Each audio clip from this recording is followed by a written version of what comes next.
working hard to keep learning, and that's the focus rather than getting it right 100% of the time, great.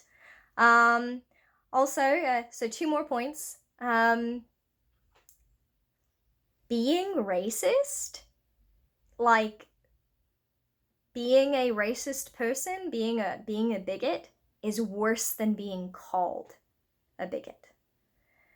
Try to remember that. If somebody says the thing that you are doing is harmful, hurtful, it's racist, or it's bigoted, you have an ethnic prejudice, you have some internalized ideas about my culture that are wrong and hurtful, or maybe you've got some eugenics you've internalized and you're not even aware of it, and here's how it's coming out of your mouth and you're doing something that hurts me. Being told that the thing you're doing is bigoted is not as bad as continuing to be bigoted. This is something I keep seeing, in particular from the far right. How dare you call me a Nazi? That's worse than me being a Nazi. How dare you call me being a call me a racist? That's worse than me being racist. No, it isn't. See, if I say, hey, you're being racist, you get the opportunity to learn why it's racist and not do it again, which means it's an improvement possibility. Whereas you being racist results in people dying and their children being taken from them and bombs being dropped on their houses. So, one is definitely worse than the other.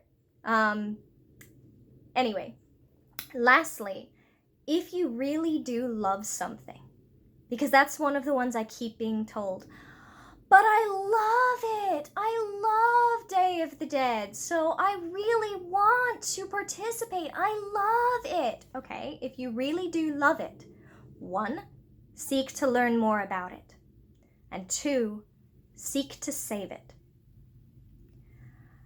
If you really love a culture, if you've always wanted to travel to Japan and learn everything about it, but you're fine with the Japanese family in your neighborhood being mistreated, then you don't really love Japanese culture. If you really, really love all the Romani music and our food and our dances, then don't be okay with us being exterminated. If you really, really love Mexican food, you don't get to support Mexicans being locked in cages. You don't get one without the others. No tacos for people who support concentration camps. Okay? That's how that works. If you love something, you have to fight for it. And I'm not saying, I know that there are pacifists out there and you get to be a pacifist if you want to be. I'm like the least pacifistic person, but to each their own.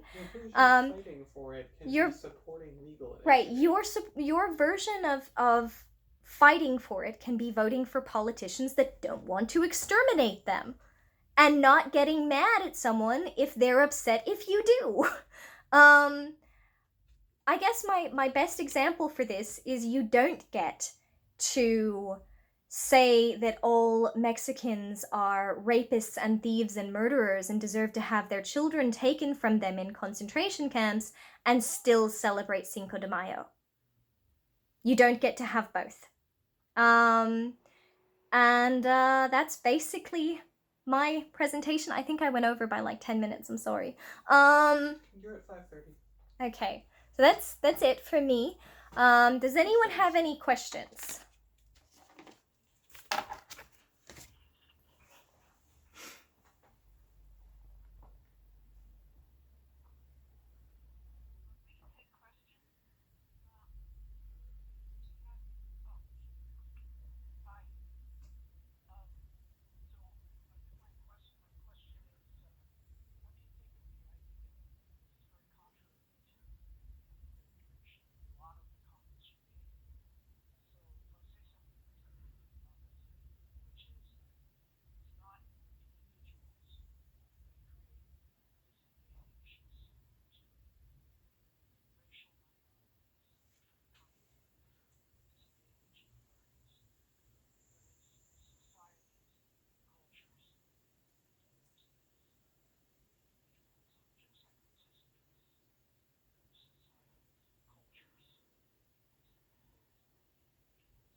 Okay, so I have two answers to that.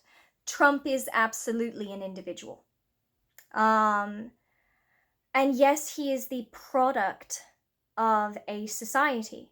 And in some way, we all get to be responsible for the stuff that comes out of his mouth on a stage.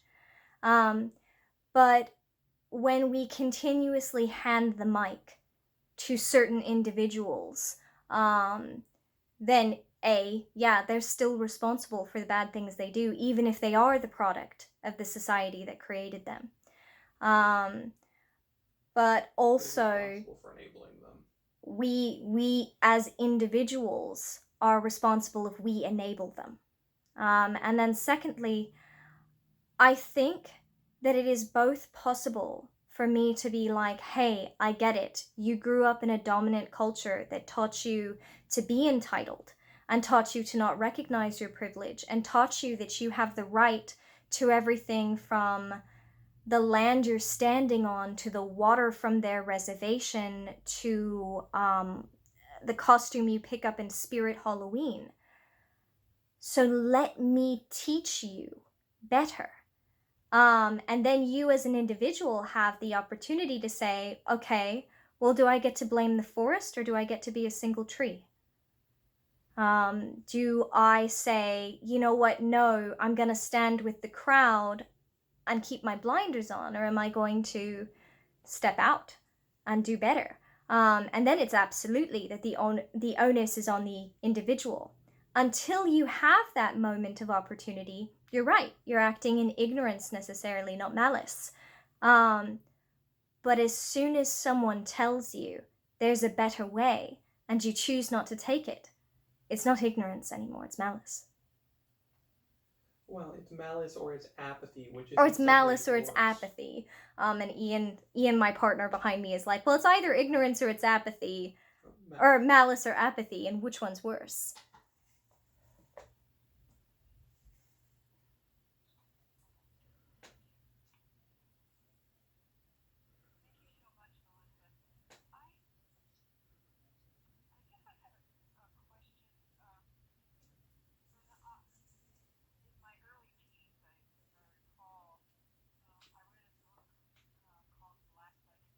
Mm-hmm. Yeah, it's the blackface novel. I'm familiar. Yes, it's.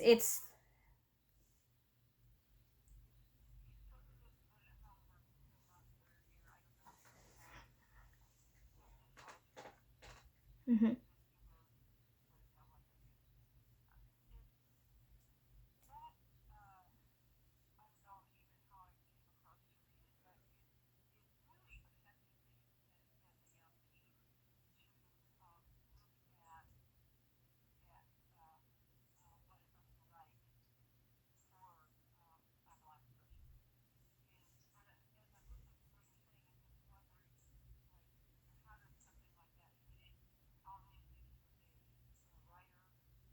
Mm-hmm.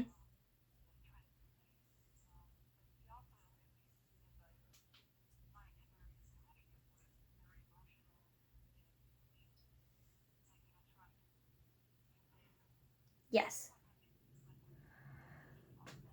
So I'll start by saying, I'm not a black person.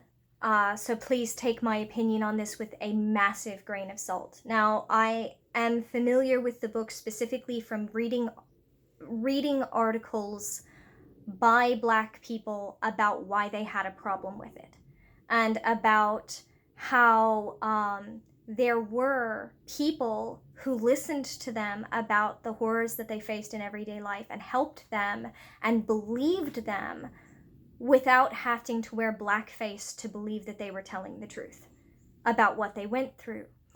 And that anytime you treat their skin as something you can try on and then take off, you're hurting them. At the same time, I can see like that helped you. It humanized their experience to you, and you learned from it, and hopefully it made you more aware of their struggles. Something can be both good and bad. Something can have problematic elements, harmful elements, and still teach valuable lessons. Hell, the movie I referenced, Hunchback of Notre Dame, has problematic elements and teaches something valuable at the same time. For my own culture, there's a similar book that people often reference to me, and they ask me if I've read it. It's called Bury Me Standing, and it is about a cultural anthropologist who traveled with the Romani people and lived with them in order to observe the anti-Romani prejudice that they encountered and write about it.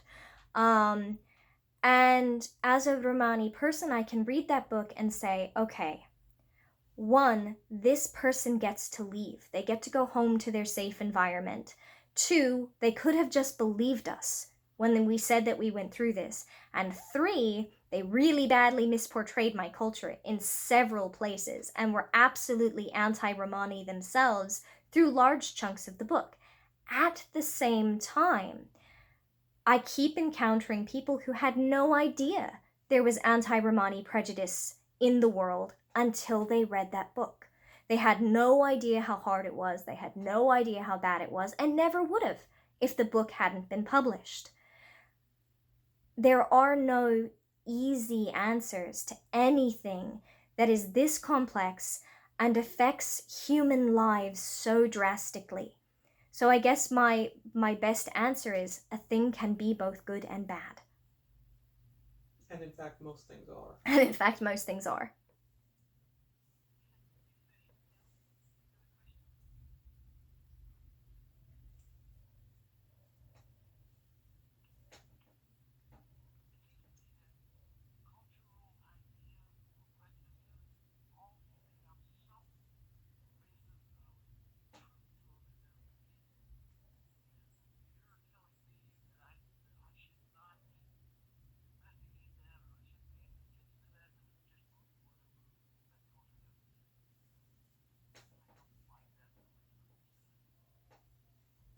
I don't think I said that at all. I said that if a culture says they're suffering, you don't have to pretend to be a member of that culture in order to believe them.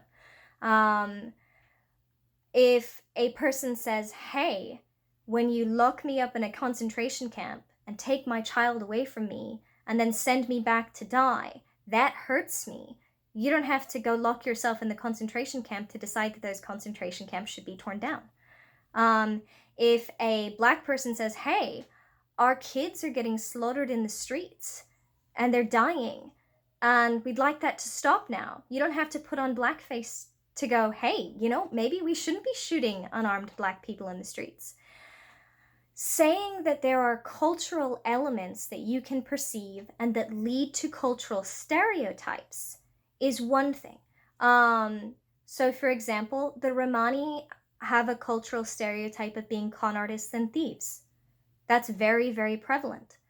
And it comes from the fact that we weren't allowed to work for 500 years. In many countries, it was illegal for us to even be there, and we couldn't get work. And when you're starving, when you're dying, you will occasionally steal a loaf of bread. What happens, though, is then the dominant culture sees the stealing of a loaf of bread. They don't see the context that led to it or the culture behind it. So for example, from a Romani perspective, we say, you cannot pass a law that requires me to allow my children to die. That's not a just law. If your law requires me to let my children die, it is an unjust law, and I will steal the loaf of bread so my child doesn't die. Stereotypes may have a grain of truth to them, but there's always more to be learned from context.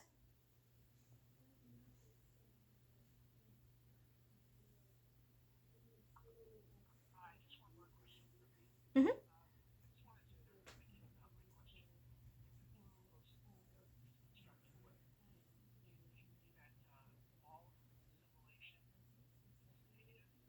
No.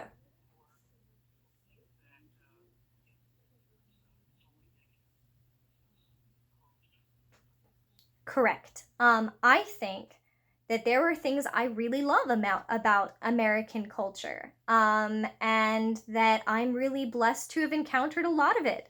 And there are definitely things that every given culture can learn from other cultures.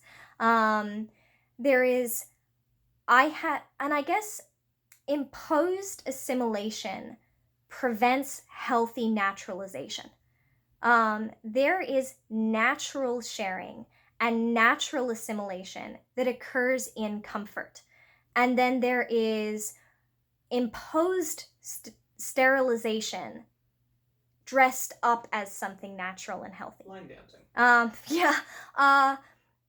There's this whole thing with line dancing, and I don't have time to get into it. But basically, during a period where there were a lot of cultural festivals and white nationalism wasn't doing very well, schools started forcibly teaching a line dancing and making it very hard for those cultural festivals to get permits.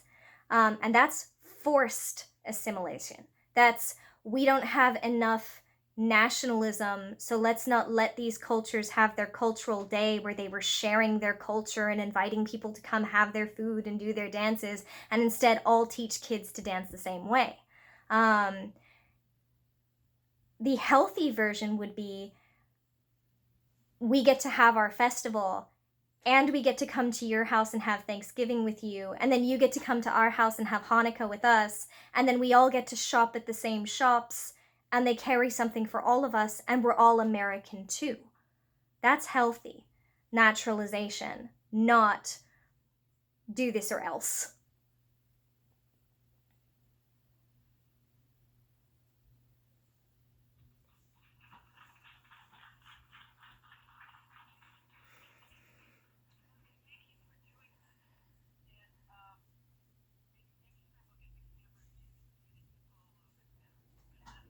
Yeah, I can see that there are people there. They're just kind of like round blank faces.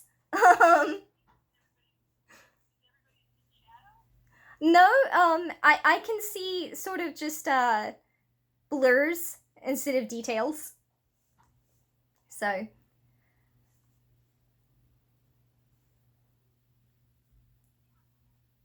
okay. Okay. I'm not in a hurry.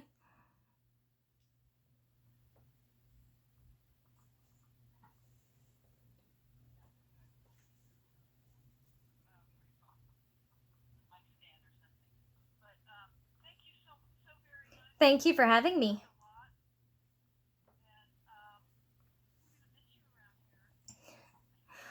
I miss people. I'm very happy to be back in the Carolinas with my family, but I do miss people that are there.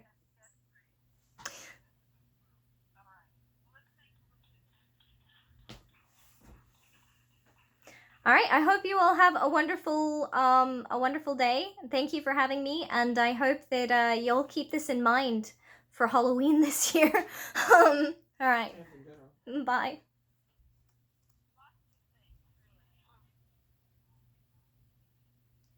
Yeah. Okay.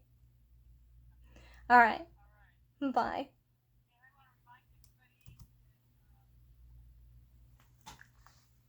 Could you hear the questions she was being asked? No. They were very offensive. Basically, one guy got really angry and was like, cultural stereotypes exist for a reason, and you're telling me that if I am observing a cultural stereotype, then, and the culture's like, no, we're not like that, I should just believe them, and contrary to the evidence of my eyes. She's like, I didn't say that. I didn't say that. On the bright side, apparently. Bright side, you just told